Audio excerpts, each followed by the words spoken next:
주님께서 부활하신 참으로 생명의 부활 주일입니다. 부활의 기쁨이 여러분 안에 충만하시기를 부활하신 주님의 이름으로 축원합니다.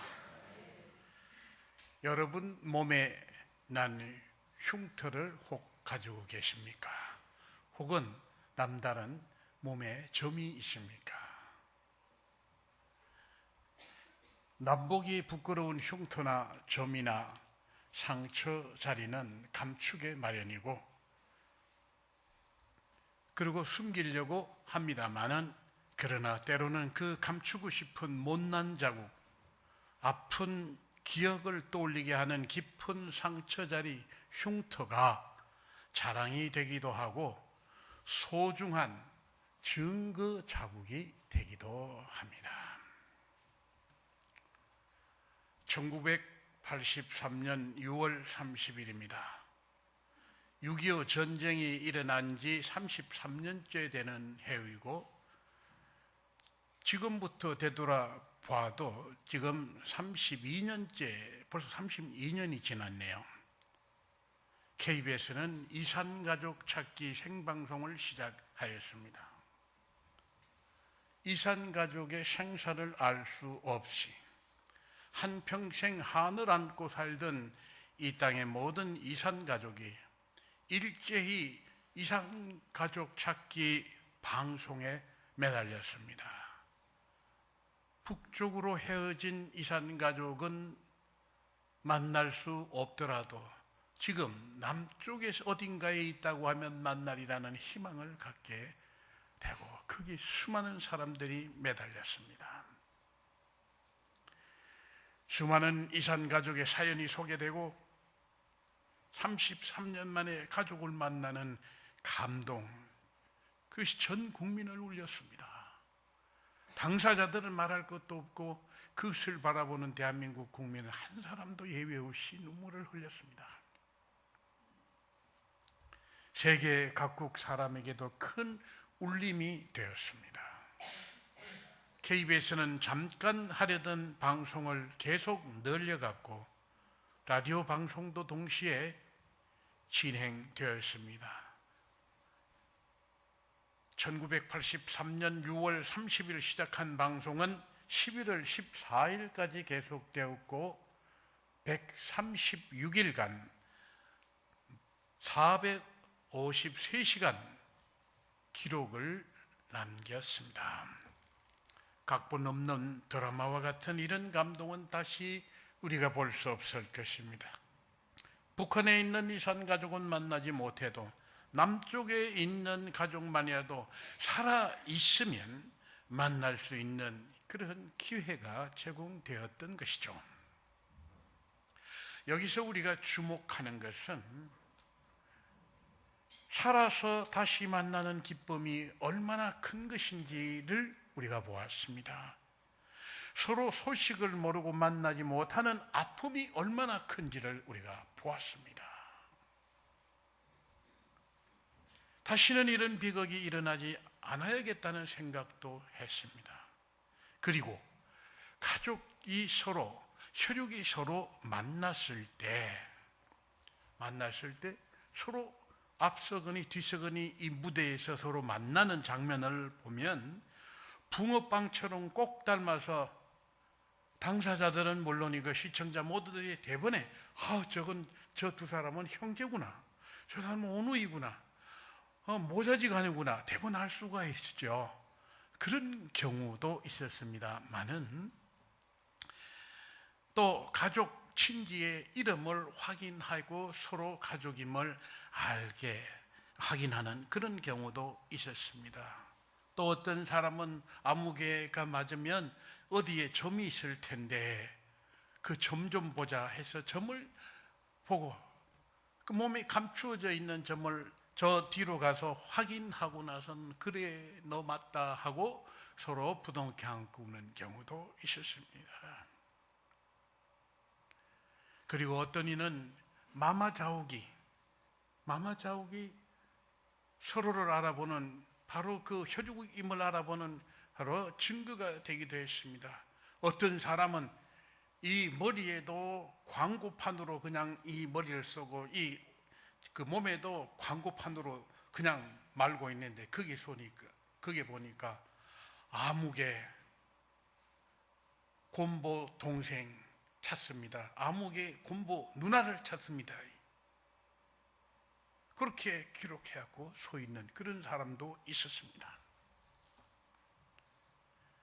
불에 된 흉터가 연장에 밴 깊은 상처 자리가 혈육임을 확인하는 증거가 되기도 했습니다. 그때 저도 저희 부모님하고 헤어지는 일이 있었다면 저도 아마 상처를 확인하자고 했을 겁니다. 우리 어머니는 제가 다 컸을 때 너 턱 좀 보자. 아직도 상처가 있나 모르겠다. 여기 보이지 않습니다만 저도 처음 알았습니다. 다 큰 다음에 거울을 이중으로 비춰보니까 여기에 이 흉터 자국이 있어요. 우리 어머니만 알고 있는 흉터 자리를 그렇게 했습니다. 여기서 우리는 감추고 싶은 부끄러운 점이나 그리고 상처 자리, 흉터가 혈육을 다시 만나고 혈육임을 증거하는 그런, 어떻게 보면 지금은 복된 상처 자리가 된 것을 우리는 수없이 보았습니다. 부활하신 주님은 제자들과 따르던 사람들을 만나 주십니다. 부활하신 주님은 승천하실 때까지 40일간 활동하셨습니다. 예수님의 죽음을 슬퍼하며 안식일이 지나자마자 첫 새벽에 무덤을 찾은 여인들을 주님께서 만나 주셨습니다. 두려움 때문에 주님을 버리고 달아났지만은 그래도 주님을 걱정하며 주님을 배반한 죄책감에 시달리며 모여서 함께 두run두른 걱정하던 제자들, 저들을 주님께서 친히 찾아와 만나주시고 부활의 기쁨, 주님 뵙는 기쁨을 주셨습니다. 이렇게 주님께서 그 제자들의 모인 자리에 찾아오셨을 때 두 사람은 그 자리에 없었습니다. 두 사람은 그 자리에 없었습니다. 한 사람은 가룟 유다입니다. 그는 이미 자살하고 없었습니다. 또 한 사람은 도마였습니다. 도마는 이후 제자들을 만났을 때 주님 부활의 소식과 증언을 들었지만 도마는 믿지 않았습니다. 10사람의 제자들의 증언을 듣고도 그는 믿지 않는 고집을 부렸습니다. 도마는 자기가 직접 뵙고 확인하지 않고는 믿지 못하는 그런 성품의 소유자였습니다. 내가 그의 손에 못자국을 보며 그 못자국에 손가락을 넣으며 내 손을 그 옆구리에 넣어보지 않고는 믿지 아니하겠노라 고 분명하게 말합니다. 그는 분명히 예수님께서 십자가에 못 박히는 고통스러운 모습을 보았습니다. 그는 발에 못이 박히는 모습을 보았습니다. 예수님의 죽음을 확인하기 위해서 로마 병사가 창을 그 옆구리에 찌르고 거기에서 물과 피가 다 남김없이 쏟아지는 것을 목격한 사람이며, 그러기에 그는 예수님의 죽음을 확인했기 때문에 그 죽음을 확인할 수 있는 그 상처 자리를 보지 않고는, 그 상처를 가진 주님을 보지 않고는 나는 믿을 수가 없다고 하는 것입니다. 이것이 믿음을 갖지 못하는 사람들의 모습입니다.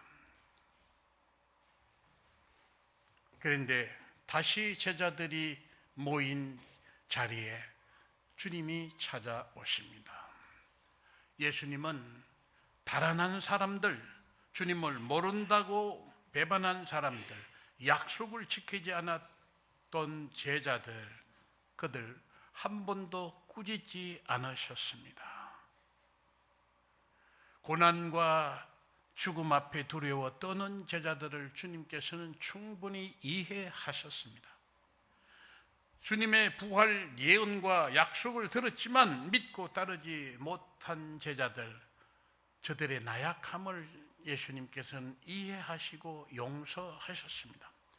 도마가 그 깊은 상처에 제 손을 넣어보지 않고는 믿지 않겠다고 하는 이러한 도발적인 그러한 말도 주님께서는 용서하셨습니다. 그리고 확신 주시기 위해 자신의 몸을 십자가에 내어주신 것처럼 다시 한번 주님 도마 앞에 자신의 몸을 내어주십니다. 자, 여기 있다. 만져보아라. 넣어보아라. 주님께서 펼쳐 보이신 손은 십자가에 자신을 내어주시던 그 자세하고 똑같습니다.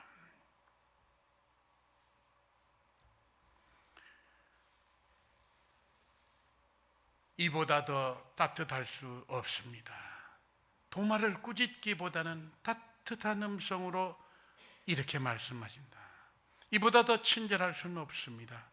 그 불신까지 주님께서는 다 포용해 주시는 예수님이심을 봅니다. 도마가 깜짝 놀라 드디어 고백합니다. 그 손을 주님 상처를 만져보기도 전에, 그 옆구리에 손을 넣어보기 전에 고백합니다. 나의 주님이시여 나의 하나님이시니이다. 이 주님의 아픔의 흔적, 죽음의 흔적, 그리고 깊은 상처의 흔적은 바로 부활의 증거요 영생의 증거로 바뀌었습니다. 사랑하는 여러분, 믿는다 하면서 믿지 않는 자와 구별됨이 없는 신자가 참 많습니다. 오히려 믿지 않는 사람들에게 손가락질 받는 오늘 참 엉터리 신자가 많습니다. 그들은 거짓 신자라 하겠습니다. 흉내만 내는 신자라 하겠습니다. 바람에 나는 겨와 같은 신자라 할 것입니다. 차라리 도마 같은 사람이 되는 것이 낫습니다. 확신을 얻을 때까지는 확신을 얻기를 구하는 사람, 도마입니다. 그리고 확신을 가진 이후에는 믿음의 반석 위에 굳게 서서 흔들림 없이 주님을 따랐고 순교하기까지 주님을 위해서 산 도마와 같은 우리가 되기를 원합니다. 부활하신 주님은 또 다른 제자들도 만나 주셨습니다. 12 제자 중에 들어가 있지는 않았지만 주님을 따르던 제자 2사람이 있었습니다.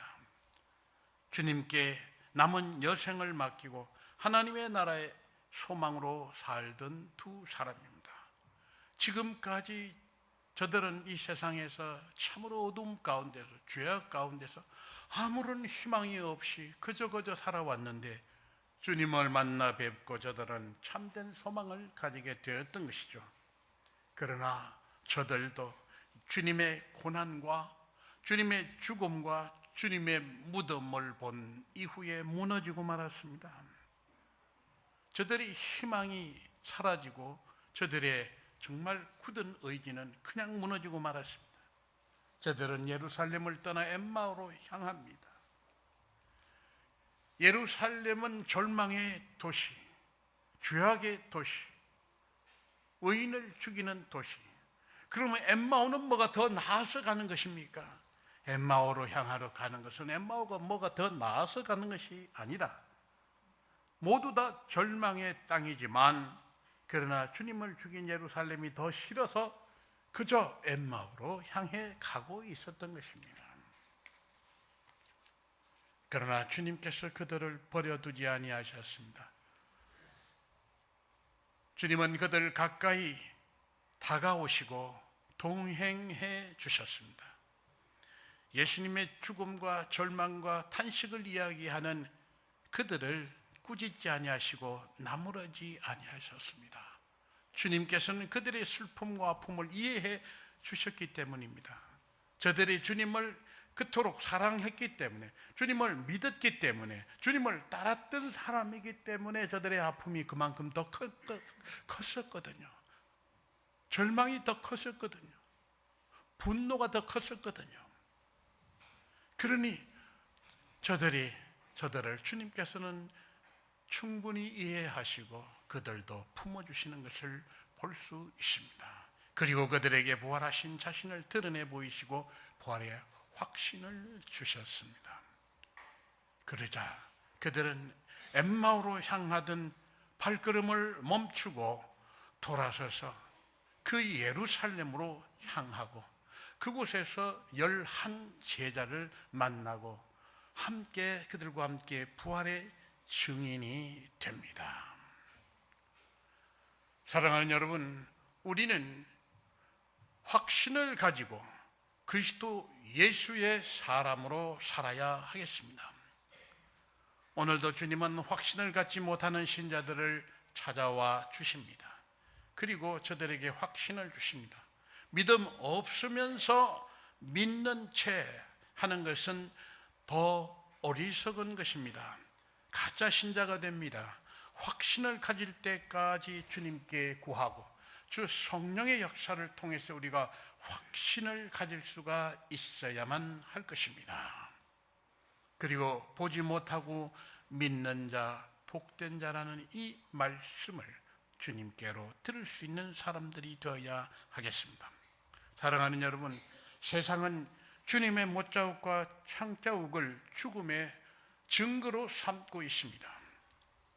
그러나 하나님의 참된 백성은 주님의 못자국과 창자국은 죽음의 증거가 아니라 주님의 사랑의 증거요, 주님의 생명의 증거요, 부활의 증거요, 영원한 생명의 증거로 삼는 사람들입니다.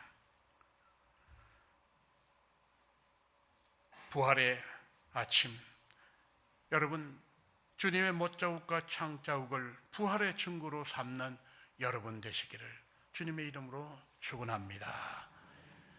내려오신 하나님 감사합니다. 저희들에게 이 부활의 기쁨을 주시고 부활의 확신을 주시고 하나님의 나라를 향하여 힘차게 행진해 갈 수 있게 해주시니 감사드립니다. 확신을 갖지 못하고 세상 죄와 악과 타협하며 아버지 하나님 죽음을 향하여 걸어가는 어리석은 자가 되지 않게 하여 주시옵시고 십자가를 향하고 그리고 주님의 무덤을 향하고 그것을 지나 생명의 길로 나아갈 수 있는 하나님의 백성 주 예수 그리스도의 발자취를 따르는 저희들 모두가 되게 하여 주옵소서. 예수님의 이름으로 기도드립니다. 아멘.